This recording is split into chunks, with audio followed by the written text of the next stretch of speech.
السلام علیکم۔ بسم اللہ الرحمن الرحیم۔ کل بن دیکھے سودا تھا، اس لیے سستا تھا۔ قصہ غور سے پڑھیے۔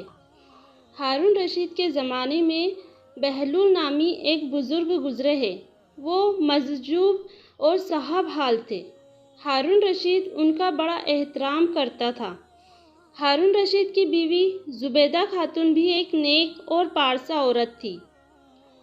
اس نے اپنے محل میں 1000 ایسی خادمائیں رکھی ہوئی تھی جو قرآن کی حافظ اور قاریہ تھی۔ ان سب کی ڈیوٹیاں مختلف شفٹوں میں لگی ہوئی تھیں، کیونکہ اس کے محل سے 24 گھنٹے ان بچیوں کے قرآن پڑھنے کی آواز آ رہی ہوتی تھی۔ اس کا محل قرآن کا گلشن محسوس ہوتا تھا۔ ایک دن ہارون رشید اپنی بیوی کے ساتھ دریا کے کنارے ٹہل رہا تھا کہ ایک جگہ بہلول دانا رحمۃ اللہ کو بیٹھے ہوئے دیکھا۔ اس نے کہا، السلام علیکم۔ بہلول دانا رحمۃ اللہ نے جواب میں کہا، وعلیکم السلام۔ ہارون رشید نے کہا، کیا کر رہے ہو؟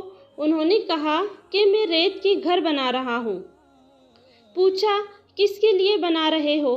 بہلول نے جواب دیا کہ جو آدمی اس کو خریدے گا میں اس کے لیے دعا کروں گا کہ اللہ رب العزت اس کے بدلے اس کو جنت میں گھر عطا فرما دے۔ بادشاہ نے پوچھا، بہلول اس گھر کی قیمت کیا ہے؟ انہوں نے کہا کہ 1 دینار۔ ہارون رشید نے سمجھا کہ یہ ایک دیوانے کی بڑھ ہے، لہٰذا وہ آگے چلا گیا۔ اس کے پیچھے زبیدہ خاتون آئی۔ اس نے بہلول کو سلام کیا، پھر پوچھا، بہلول کیا کر رہے ہو؟ انہوں نے کہا کہ میں ریت کی گھر بنا رہا ہوں۔ اس نے پوچھا، کس کے لیے گھر بنا رہے ہو؟ بہلول نے کہا کہ جو آدمی اس گھر کو خریدے گا میں اس کے لیے دعا کروں گا کہ یا اللہ اس کے بدلے اس کو جنت میں گھر عطا فرما دے۔ اس نے پوچھا، بہلول اس گھر کی قیمت کیا ہے؟ بہلول نے کہا، 1 دینار۔ زبیدہ خاتون نے 1 دینار نکال کر اس کو دے دیا اور کہا کہ میرے لیے دعا کر دینا۔ وہ دعا کروا کر چلی گئی۔ رات کو جب ہارون رشید سویا تو اس نے خواب میں جنت کے مناظر دیکھے۔ ابشاریں اور پھل پھول وغیرہ دیکھنے کے علاوہ بڑے اور اونچے اونچے خوبصورت محل بھی دیکھے۔ ایک سرخ یاقوت کے بنے ہوئے محل پر اس نے زبیدہ کا نام لکھا ہوا دیکھا۔ ہارون رشید نے سوچا کہ میں دیکھوں تو صحیح، کیونکہ یہ میری بیوی کا گھر ہے۔ وہ محل میں داخل ہونے کے لیے جیسے ہی دروازے میں پہنچا تو ایک دربار نے اسے روک لیا۔ ہارون رشید کہنے لگا، اس پر تو میری بیوی کا نام لکھا ہوا ہے، اس لیے مجھے اندر جانا ہے۔ اس نے کہا، نہیں، یہاں کا دستور الگ ہے۔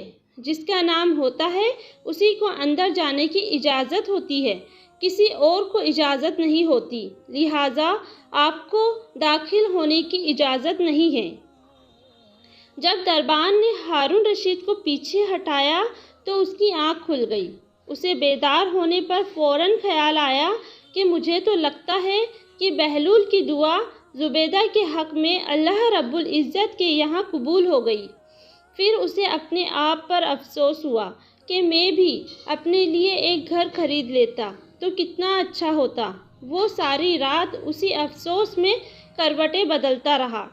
صبح ہوئی تو اس نے دل میں سوچا کہ آج پھر میں ضرور دریا کے کنارے جاؤں گا۔ اگر آج مجھے بہلول ملے تو میں بھی ایک مکان ضرور خریدوں گا۔ چنانچہ وہ شام کو پھر بیوی کو لے کر چل پڑا۔ وہ بہلول کو تلاش کرتے ہوئے ادھر ادھر دیکھ رہا تھا۔ اس نے دیکھا کہ ایک جگہ بہلول بیٹھا اسی طرح کا مکان بنا رہا تھا۔ اس نے کہا، السلام علیکم۔ بہلول نے جواب میں وعلیکم السلام کہا۔ ہارون رشید نے پوچھا، کیا کر رہے ہو؟ بہلول نے کہا، میں گھر بنا رہا ہوں۔ اس نے پوچھا، کس لیے؟ بہلول نے کہا، جو آدمی یہ گھر خریدے گا میں اس کے لیے دعا کروں گا کہ اللہ تعالیٰ اسے اس کے بدلے جنت میں گھر عطا کر دے۔ ہارون رشید نے پوچھا، بہلول اس کی قیمت کیا ہے؟ بہلول نے کہا، اس کی قیمت پوری دنیا کی بادشاہی ہے۔ ہارون رشید نے کہا اتنی قیمت تو میں دے نہیں سکتا، کل تو 1 دینار کے بدلے دے رہے تھے اور آج پوری دنیا کی بادشاہی مانگتے ہو۔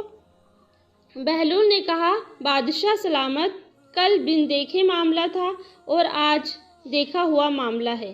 کل بن دیکھے سودا تھا اس لیے سستا مل رہا تھا اور آج چونکہ دیکھ کے آئے ہو اس لیے اب اس کی قیمت زیادہ دینی پڑے گی۔